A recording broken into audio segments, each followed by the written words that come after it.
është rrethi ai që i pengon. Edhe kjo bën që ëndra grave që janë në pozitat e tilla të shuhet. Siç e thash, pengesat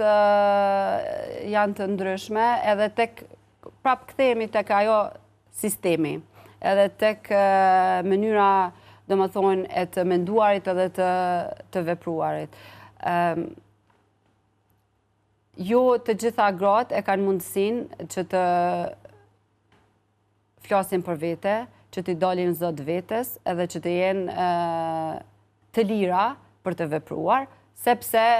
është rrethi ai që i pengon. Domethënë, mund të jetë familjari, mund të jetë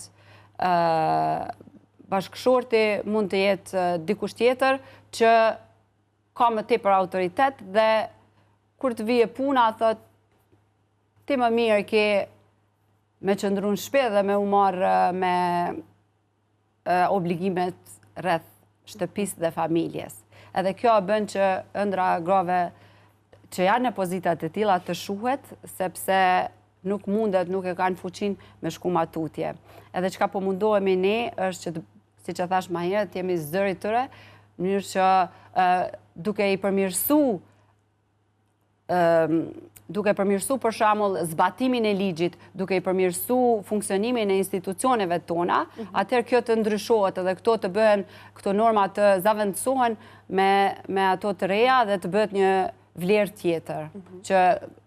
pa marrë parasysh a e gru, a e burr, ta kesh të drejtën edhe mundësinë të bësh atë çfarë dëshiron dhe çfarë ëndërron. Po, pikërisht si shoqëri, sa i dim këto të drejta që na takojnë, qoftë sa i përket gjërave si trashëgimia,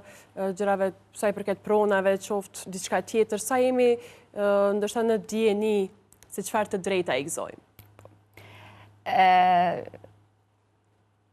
Fatmirësisht, fal punës se organizatave shoqërisë civile, mirë po edhe të institucioneve të mos i lë edhe ato anash, edhe të organizatave ndërkombëtare, fushatat vetëdijsuese kanë pas një rol të rëndësishëm, në mënyrë që gratë të sa më shumë të informohen edhe të vetëdijsohen për të drejtat e tyre. Edhe kjo të drejtat e trashëgimisë edhe qasja në pronë edhe në pronësi është avokuar mjaft shumë,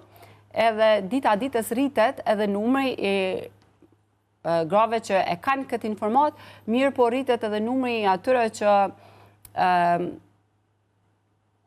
luftojnë për të pasur atë pjesë ose për të marrë atë pjesë të trashëgimisë që ju takon. Ligji në Kosovë thotë që pasuria e trashëguar ndohet në mënyrë të barabartë, pa marrë parasysh se çfarë gjinie është në pyetje. Domethënë, tash një hap i mirë që e kam pa është edhe në regjistrimin e pronave, për shembull ka pas çka kanë bërë institucionet tona është me lehtësu përmes shmangjes nga taksat të caktuara, dhe çiftet e reja i kanë regjistru pronën në emër të dy bashkëshortëve, që është një hap i mirë drejt asaj barazie që e përmena më herët.